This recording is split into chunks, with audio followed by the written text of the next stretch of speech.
If you feel absolutely depleted at the end of the day, or like you just need to vent to someone, there's a crucial question you need to ask.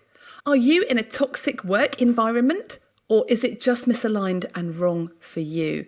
We all know what a totally toxic workplace looks like. But if your work culture doesn't share your values or allow you to play to your strengths, you might find your energy evaporating. And while one person's favourite results-driven culture might be another person's nightmare, there are some more nuanced things we experience at work that cause us to ask, is it just me? This week, I'm delighted to welcome back upcoming Frogfest speaker, author and clinical psychologist Dr. Claire Plumley to talk about the difference between toxic or misaligned workplaces. Claire has some great questions for you, which can help you find out if what you're experiencing is down to a culture that's just not a good fit for you, or if it's something more toxic that's affecting everyone. I'm Dr. Claire Plumley, a clinical psychologist and the lead of Plum Psychology, which is the new trading name for Good Therapy Limited. We are a group of psychologists who work with trauma models to support people overcome burnout, anxiety and trauma. And I'm also the author of a book called Burnout: How to Manage Your Nervous System Before It Manages You, which is how I came to know you, Rachel. It's wonderful to have you back again on the podcast, Claire. You're one of our very frequent guests. And if people haven't read the Burnout book yet, I would highly recommend it. It's absolutely brilliant. And Claire, we are here today to talk about toxic workplaces. Now, one of the ethoses of You Are Not a Frog is that frogs in boiling water only have two choices, either to burn out, right, or to jump out of the pan and leave. And I always say you've got more choices than that because you're not a frog. You could turn down the heat in the pan. You could get out of your pan, go to another pan. So just like move the workplace. Or you could jump out your pan and go to a lake, something completely different. And either is equally valid. There's no judgment about any of this. But we often get the question in our training, well, is my workplace toxic? Is it just me? How do I know if I need to go to another pan or not? Because people just don't know this, and it's quite hard to look at it from within. And I think in the NHS at the moment, almost any workplace that we're in, just because of the demand, can make the workplace feel toxic, even when it's not. It's just everyone's sort of stressed and overegged and stuff like that. So you've joined us today to shed a bit of light on, actually, is the workplace toxic and you actually have to get out because with the best one in the world, you'll never be able to change it? Or is it just the wrong place for you? Or perhaps even it's okay, this is just what normal workplaces are like in this day and age. So we can cover all of that in like 45 minutes, right? I mean, we're going to be unpicking it together. There's not a right or wrong, which I know people listen to these podcasts hoping one day there will be just like the one easy answer. So we're just going to outline some of the toxic things that we've seen, or certainly I see in the clinics that I do, that would be like red flags. Because I think it is really hard. You've got to first of all notice you're in the boiling water, which is the first step, isn't it? Like you say. And then you've got to kind of work out, okay, is it me or not? And that is quite a big question. Often people will go inwards and blame themselves for being rubbish at first. So it's important to recognize if it's abusive or, toxic. And sometimes that's quite a hard thing to hear as well and own up or like, so it's really complicated, the whole thing. Yeah, it can be like suddenly discovering that you're in an abusive marriage, right?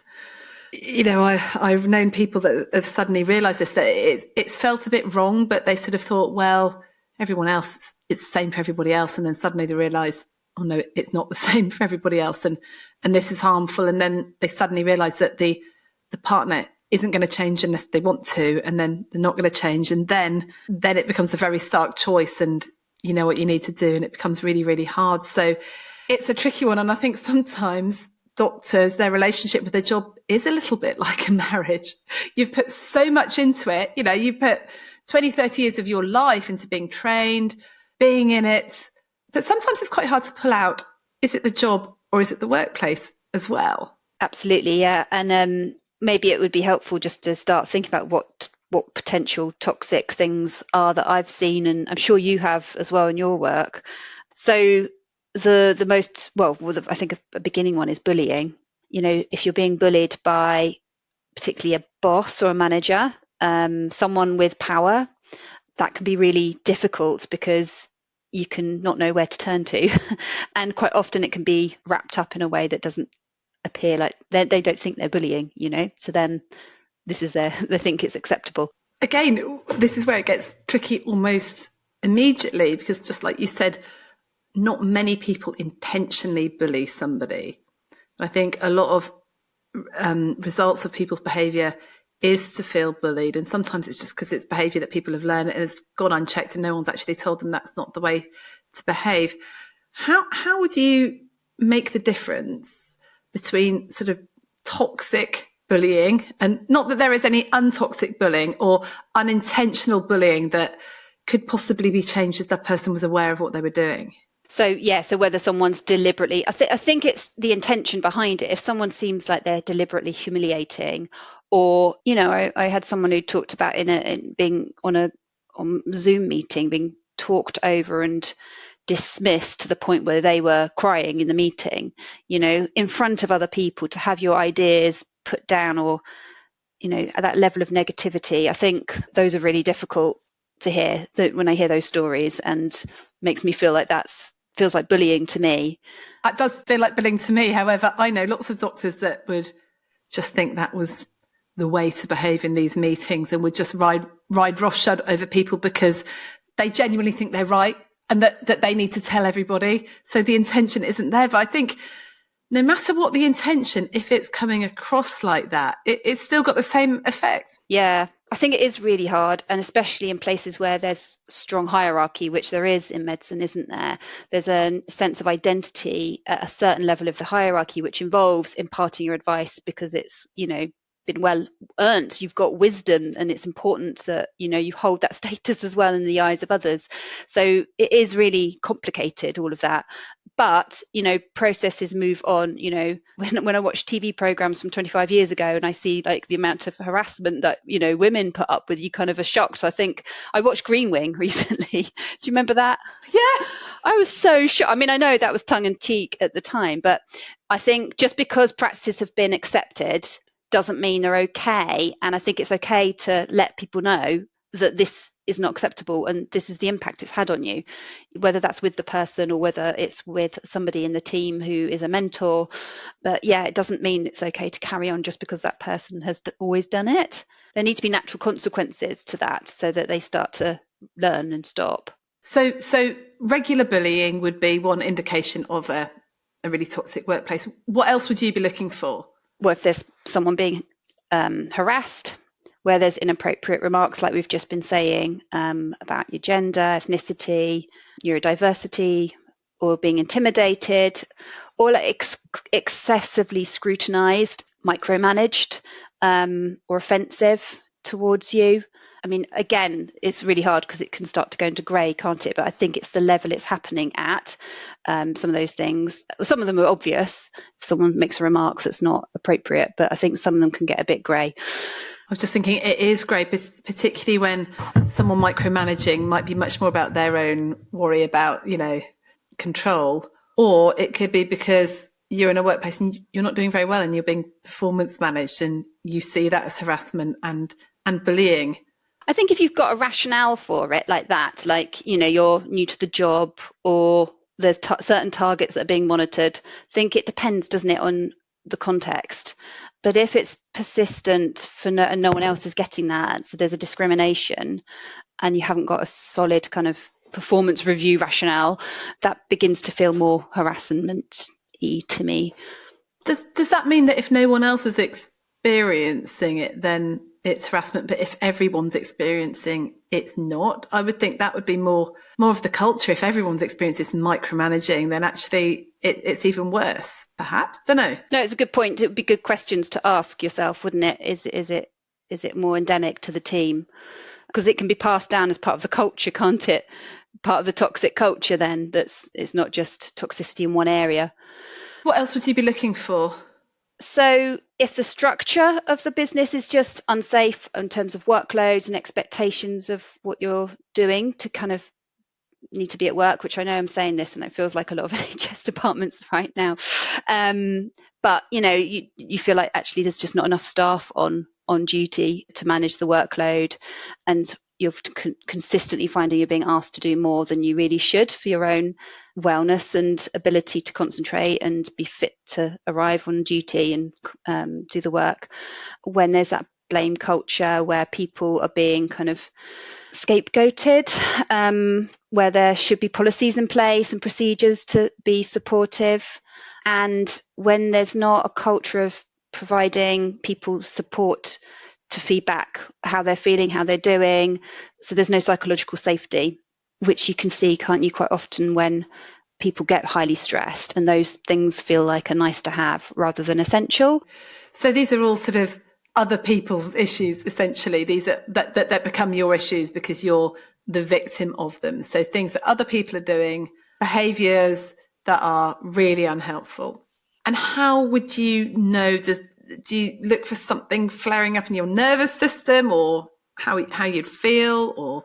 Yeah, so you're going to become quite hypervigilant. You're going to start kind of being quite, well, the word you might use is sensitive, although that's got negative connotations with it, because it doesn't mean necessarily that you're being overly sensitive, that your nervous system is picking up threats in a toxic environment.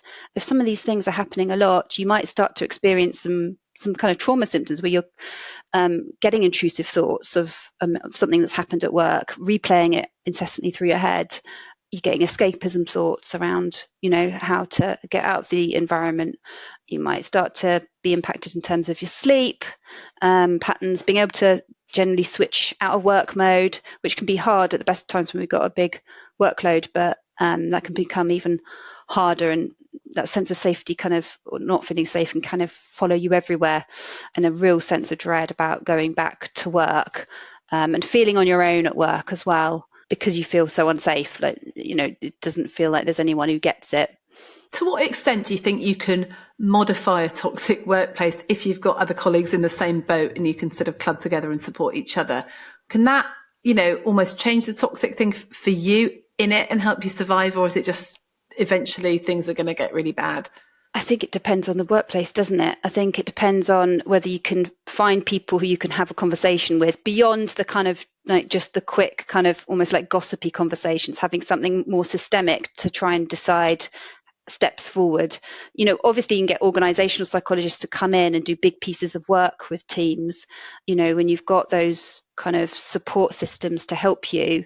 But that does take the leadership to see that there's something here worth investing in to try and support people. So I think it's putting getting enough people together to try and put that plea in to the people who make decision makers and hold the funds for it. But staff are an expensive resource, so it's worthwhile teams investing and not losing the people they've trained up.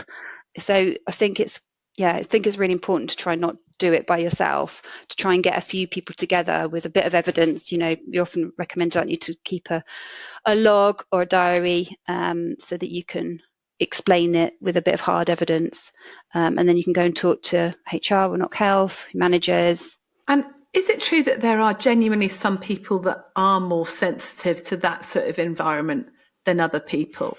And I know that, workplaces try to, let's say, they're just snowflakes or just highly sensitive or whatever, they can't cope. But are there genuinely some people that have more tolerance of this than other people? I think we're all different. And I think some people go into medicine not necessarily knowing that it's going to be quite, in some departments, well, certainly the kind of people I end up seeing, it seems to be very high pressured. And I don't know how much that's supported, that understanding supported in your training. Oh gosh, no. I mean, they do not talk about the sort of toxic workplaces. They don't talk about workplace at all. It's all about diagnosing the clinical problem, nothing else. Yeah, so I think in my experience, one of the differences, if people have grown up with some ability to manage their stress, so they've got some healthy stress coping strategies already, that will support them to cope, in a stressful environment now, and also to gauge, is this okay? Should I still be here? What do I deserve?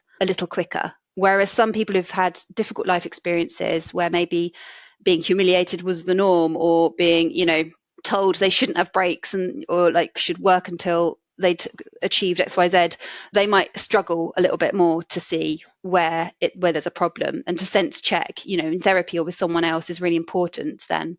But yeah, healthy stress coping mechanisms, which we ideally learn growing up from having modelled to us, from having opportunities to do them in childhood and when we're teens, like when to remove ourselves from the situation, as well as like practical tools that we teach, around breathing, cognitive skills, mindfulness, all of that, how to set a boundary, how to say no, how to say don't talk to me like that, and help-seeking behaviours, because it can trigger so much shame. And if there's already lots of pre-existing shame, it's hard to separate that out. Actually, I've got extra shame that is being created by this toxic environment that's not mine, and it's external shame that belongs over there. I'm wondering, Claire, you're just making all these light bulbs come off in my mind, because actually these toxic environments have been so normalised as we've gone through our medical training. Like you talk about, watching TV from 25 years ago. But I remember when I qualified in 1998, a long time ago, my first house job, there was a consultant urologist who was the most sexist, misogynist, nasty human being. And he would regularly talk down to the girls on his ward round. The female doctors make absolute derogatory remarks of us, tell us we should get back in the kitchen, all that sort of stuff. We just had to laugh it off. And that was just normal. And these environments that we've been in, nowadays, if they did that, this consultant wouldn't last 5 minutes in today's NHS. But everyone's like, oh, he's just like that, or whatever. Horrible human being. But this stress, this sort of toxic workplace almost has been normalised for us, the ignoring our own needs and the overwhelming workloads and the people barking at each other. And so I almost think the opposite. I almost think that somebody who is oversensitive, got a lot of shame, might even stay in a workplace like that longer.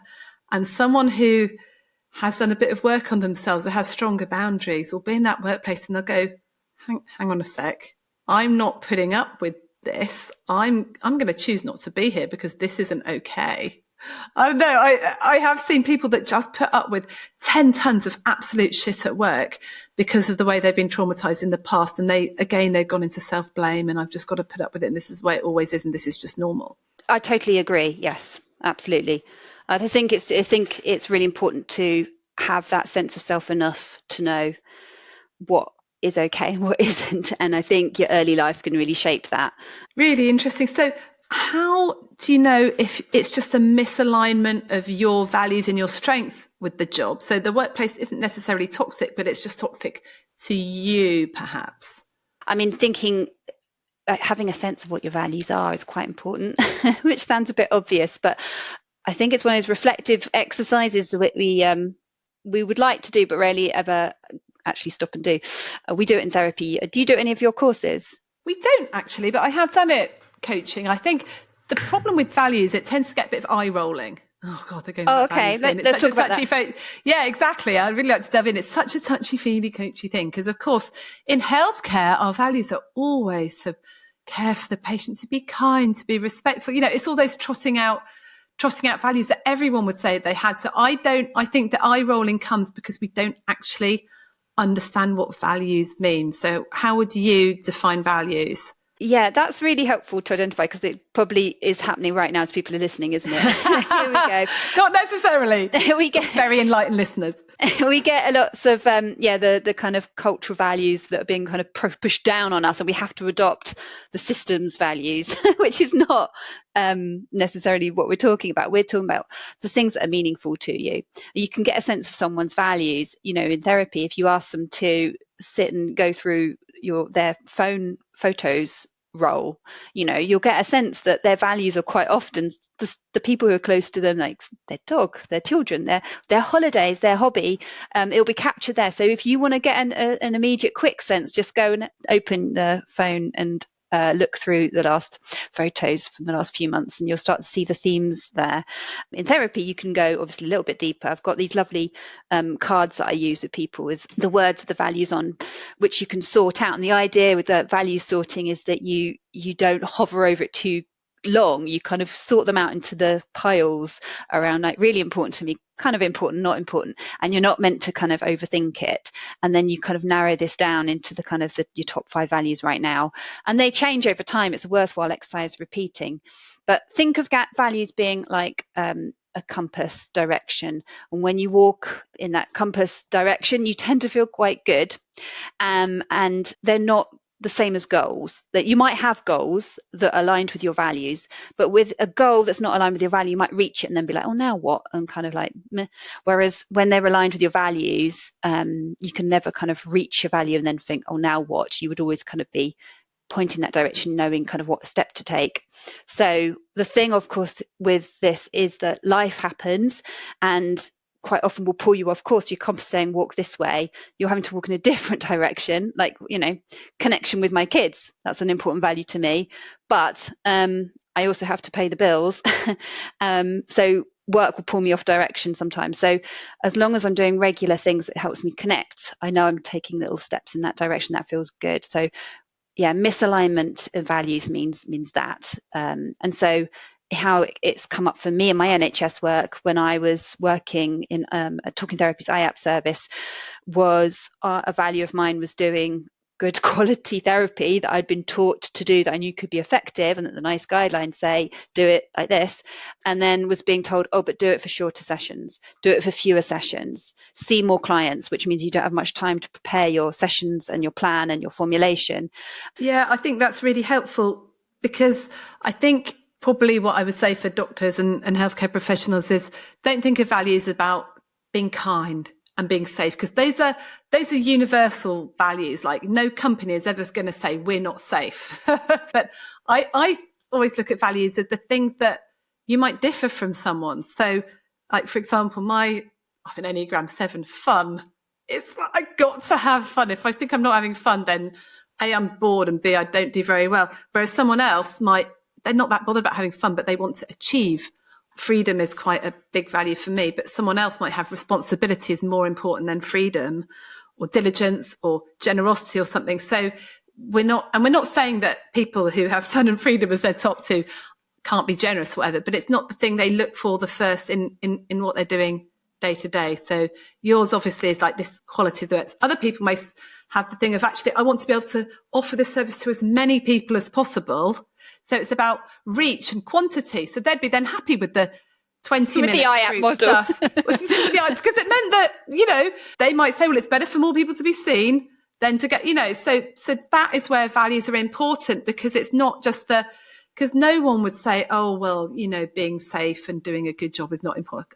Of course it is. But we're like tweezing out the difference between how people work. Like Sarah, my colleague, she's incredibly diligent. She's a completer, finisher, and gets everything done 2 weeks in advance. Now actually this might just be a working style, but you can tell that her sort of working values are very different to mine, which is really good, because actually it doesn't mean that our outlook on life is different. It's just like, what's the most important thing for her there and then. So I'm talking myself out of it. Actually, I think that might be a working style thing. But she has a working style that aligns with a value around something, efficiency or kind of achievement. When I do the value sorting task with clients, often there's 3 piles, very important, kind of important, and not important. There's hardly any in the not important, and most ones go in the first 2, because they all feel like you say, no one's going to say I don't want to be friendly, or I don't want to have responsibility. But so what we're doing is saying it's not that they're not important, it's just about thinking about right now, what makes your heart sing, and also then we can see where your needs aren't being met because you're struggling to regularly walk in that direction of that compass. And quite often different values will pull us in different directions. For me, I really enjoy the freedom and creativity of my work, like coming and doing a podcast like this, for example, and that can also impact on my value around, like I said earlier, connection with my kids, because I might be tempted to say yes to things that starts to encroach on my family time if I'm not careful. So yeah, it's not just negative life events that can pull us off, of course, it's our own values. But I think as long as we have a sense of why we're prioritizing, that's important. But how does this all translate to the work context that we were talking about? Yeah, I've got an example actually of a GP practice. Tell me if this this is misalignment or not. So there were people in a partnership. I think there were 3 or 4 of them, and let's say 4 partners, and 3 of them were people that really valued like fast cars, maximizing their income. They also like to be generous to their family. Some of them were supporting lots of other people. So actually material income, good, that was a high value to them. The other person just wanted sustainability. She just wanted to be able to do a good job, not be overworked. She'd rather have a lower income, but it must be sustainable and feel more calm and relaxed. But the others were quite high achievers and wanted the income.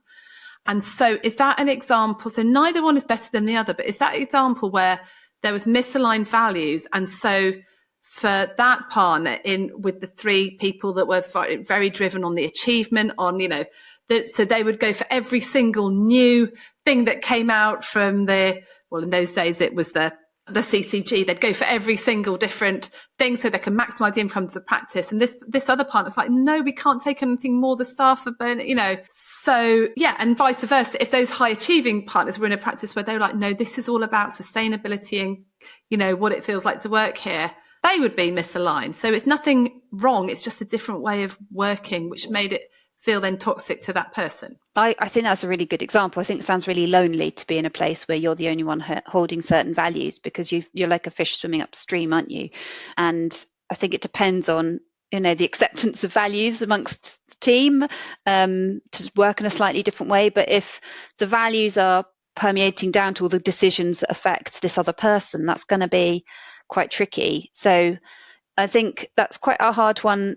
Can you get a sense of values if you go to an interview at a GP practice like that? It's quite tricky, isn't it? It might be hard to know, but I suppose it's good to think about this, like asking questions.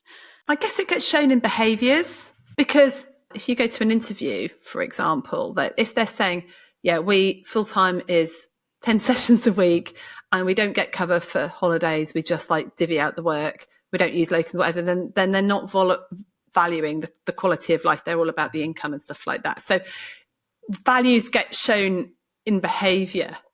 I think then you could think of 2 or 3 questions for your interview or pre-interview if you're going and visiting to ask that would try and get at that, couldn't you? Like, what's your policy on working from home with like admin? Like, I was talking to a GP recently who was really surprised to start a new practice, who said that they don't let you don't need to take a computer home. We don't believe in that. And so that was interesting for her, because she hadn't had that at the previous GP practice. So yeah, I think trying to make it super practical, like values might sound a bit airy-fairy, but it is all about behaviours. It is all about how does this translate to how you spend your time and what you're doing. Sometimes though, it's only possible to find out what people's values are when you're actually in that workplace, which is why I think it's totally fine to move. If you get there and you find that there is a misalignment, you're just not happy there. A relative of mine was working, got a new job at a practice, and she started working there, and it was absolutely terrible. There was no safety whatsoever. Everyone was completely overworked. They hadn't spent any time looking at systems, and obviously the values were just like income, and nothing else. And she left, and like, good for her, because it's like, she realized pretty quick. But a lot of the time, and again, this is back to what you said earlier, we're like, oh gosh, what's wrong with me? Why can't I cope with this workplace? Why can't I cope? It's like, and those people are coping. That's what we do. We look at the other people, go, how come they're doing all right? But I mean, also, you don't also know what else they've got going on. It might be that they have someone at home making them pasta bakes and stuff when they get home, whereas you might be the one having to make the pasta bake. Do you know what I mean? Or elderly parents and like who you're caring for. And so our playing fields aren't the same playing fields, that even if they look like it from afar, because you just don't know. So there's all of that layer, which we haven't even gone into today. But yeah, thinking about people how would they be faring in a job like this? That could be quite a simple question to ask yourself, just to work out, is this me? Is this toxicity? Is this misalignment of values? And if you kind of think everybody I picture in this role would be struggling, then maybe that's a sign. Yeah, that's a great question, actually. Yeah, would everybody that I know be struggling in this role, or who would cope with it, who wouldn't? But it's not just about your values as well. There's other things, aren't there, that can cause you to be misaligned. You were saying, so there's something around strength as well, and strengths are different from values, aren't they? Yeah, so you've got to think about, like you were saying with you and your colleague Sarah, You really complement each other. There are assessments for this, which I only became familiar with when I went into my own private practice, like strengths questionnaires. I think they're more used by kind of more occupational health, occupational coaches and people like that. But they are worthwhile taking a look at, because sometimes we're not always aware of what our strengths are. I asked ChatGPT for my strengths the other day based on all my entries, and it told me that I'm very good at getting lost in the finer detail of things and not always very good at delegating. So maybe a conversation with people around you, a safe conversation about what do you think I'm strong at, what do you think I sometimes struggle with, and how that then translates to the tasks at work. Because if I'm doing lots of nitty gritty things at work, I'm fine.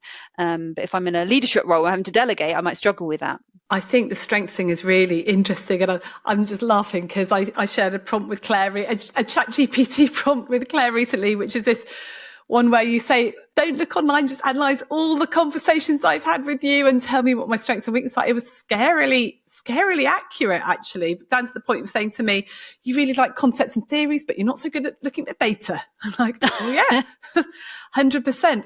Strengths for me, when I first did a strength survey, was okay. I was like, okay, there's this woo thing, winning others over. Don't quite understand what that is. And there's connecting ideas. But I did that while I was a GP, and well, really, really hating my job actually, but I didn't connect that none of the strengths on my top 5 strengths on the Clifton Strength Finder, actually, I was using in my job. None of them. My job did not, there was no connecting ideas. There was no creativity. There was maybe a bit of winning others over, but now looking back, I was like, of course. And actually, if I look at what I do now, podcasting, literally it's using one of my top 5 strengths, which is really interesting. My team have recently done this thing called the WIDGET. Have you heard about WIDGET? Oh no, what's that? I'm interested. This is something now, I'm just going to say, we have absolutely no financial interest in this company. Okay. We're not promoting it, but this will sound like I do because it's really good. So Patrick Lencioni, who wrote The 5 Dysfunctions of a Team, which is one of my favourite leadership books ever. If you haven't read it, get it. It's all about how we fear conflicts and how to build trust and all that.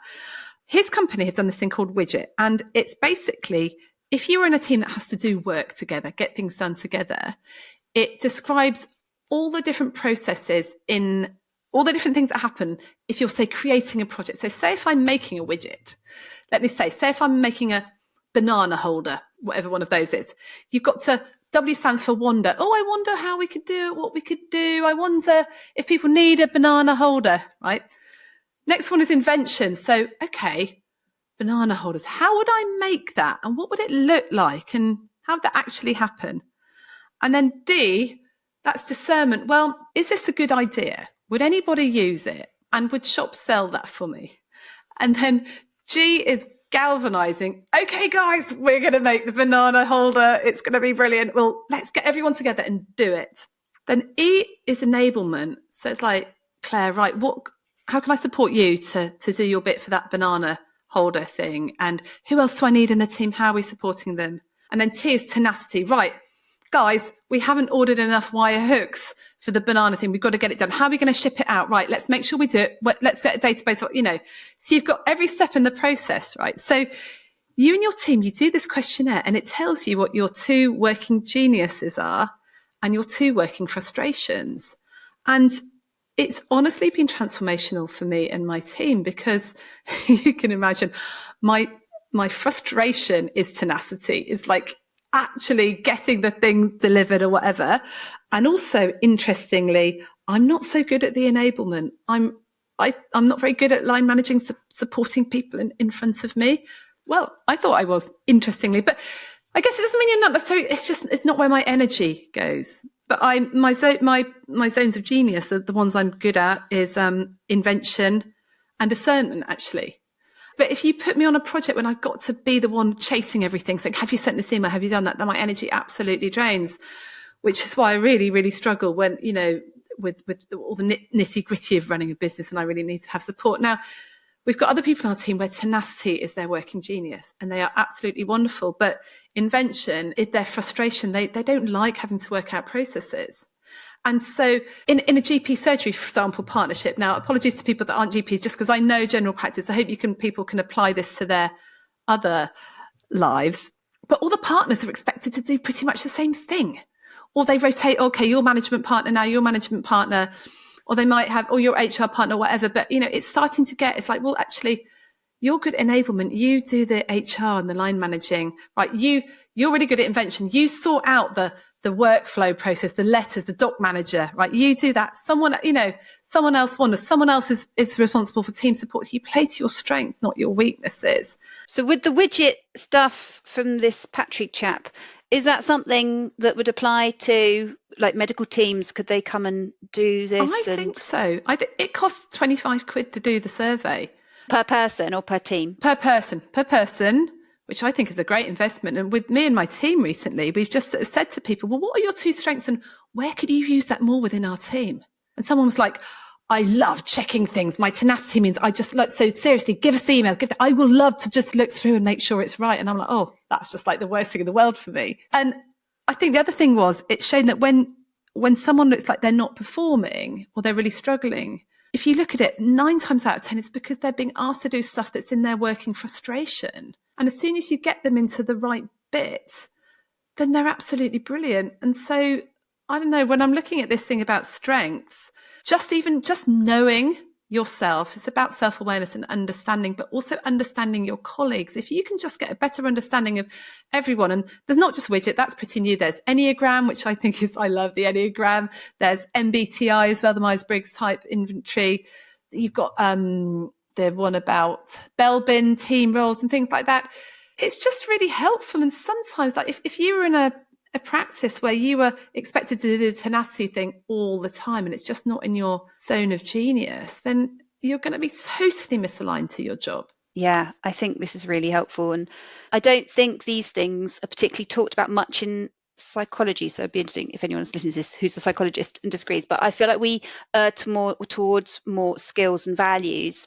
And we do think about strengths, but not, I don't know, just these phrases didn't come up really in my training with any psychological models. So it's borrowing more from the kind of coaching industry, in my view, but or other areas of psychology, less clinical. But I do think it has been really helpful to have that as an idea. Otherwise, you're just kind of leaning on, your own self-awareness, which sometimes isn't always that strong. I mean, my previous working definition of zone of genius was really the stuff that you really like and you're good at. That's the Michael Hyatt definition. I like that because actually, if you like it and you're good at it, well, first of all, if you like something, you're likely to be good at it. Yeah. If you like something and you're not very good at it, keep it as a hobby. Like me, that's like singing on stage. But we don't often, I mean, this is quite a simple thing to solve actually. In a workplace, if you're doing loads and loads of stuff that's just not in your zone of genius, then just don't stay. I mean, why? Or change your job. And if you can't change your job, go find somewhere that does need you in your zone of genius, honestly. And don't feel any shame about that. Don't feel any shame about the fact. I used to feel quite a lot of shame that tenacity was not my zone of genius. I wasn't a starter finisher. I couldn't finish stuff off. Now I know, I'm like, right, well, I will just get someone else to do that because actually other people can't do the other stuff that I'm good at. And that is fine. And isn't that great? Because if we were all the same, then nothing would ever get done. Totally. I think it's nice to think more as a team, and we haven't been encouraged in that way. I think we live in a culture that highly values self-regulation, self-development. So it's all self. I think there is more understanding about team and us and we and co-regulation and psychological safety. It's all building. So this is a lovely direction to take it, and be nice for people to, if there's an opportunity with your team to do a bit of work around this, as well as your own personal values, for example. God, we're setting lots of homework for them all from this podcast. It's just ideas, isn't it? It's just ideas. Well, if anyone does want, us to come and do some team development with you, give us a shout. I do think it's really worth it. But I think this is all in the sort of bit about, am I misaligned with my job or not? Is it a toxic workplace environment? That's all about the workplace. This is all about me in relation to the workplace, right? Yeah, that's a nice differentiation. Yeah. I just want to highlight that one last thing, is that a slight complicating factor is that if you've been in a toxic workplace before, sometimes that can just colour everything in the here and now. So it is helpful to think about what work might you need to do to extract yourself emotionally and mentally from a previous toxic workplace, because sometimes we carry that into the next place and continue to feel quite affected by something, and that can be puzzling for people. So just throwing that as a last kind of thought, really. I don't think that should be a last thought. I think that's a really, really important one, because what we've been through in the past always affects our current experience. It's like you put a lens over your experience, isn't it? And you're seeing everything through the filter of, when I made a mistake 2 years ago, I was utterly humiliated in front of everybody. And now I'm in a workplace where that won't happen, but my nervous system still expects that to happen. Yeah. So we hide, we withdraw, The only other thought I had around this was just to think about where you are in your season of life, because our values change, the demands on us change, your bandwidth, will be impacted on by all of that, your kind of capacity and interests, and also your strengths, because you'll develop different skills and be interested in different things at different times. So it's just worthwhile thinking about that, to factor it in when you're looking at your context, your work context. So Claire, if I was to ask you for a top 3 tips that listeners could get to work out, is it a toxic workplace that I just need to leave, or am I misaligned, which actually you might also need to leave, but maybe if you're misaligned, you can do something else? How would we distinguish? Toxicity questions could be, do I feel unsafe or undermined here? So thinking about that nervous system piece I often talk about, that's different to feeling like unhappy or drained, which would be more about misalignment, safety. Is someone actively harming my confidence or reputation here? Which is not just about present safety, but it's also about future safety as well. If you feel like damage is being done, that'll be really hard to come back from. Are people behaving in ways that would be unacceptable in other professions, not just my own? And I think sense check that with someone else who is a neutral person to the environment you're in, if you can. Using your journal maybe to just jot your own thoughts down, but trying to talk it out somewhere else, because it's really hard when we're in that place where we are feeling silenced or shut down, to clear your thoughts and think like what is going on here. So even just saying it out loud, starting to put words to it, starts to help you figure it out. You don't need to have it all figured out before you go to someone. That's quite an important piece, I think, because I think a lot of us are used to trying to fix it and working out, is it me? But actually, maybe that isn't the piece you're doing on your own.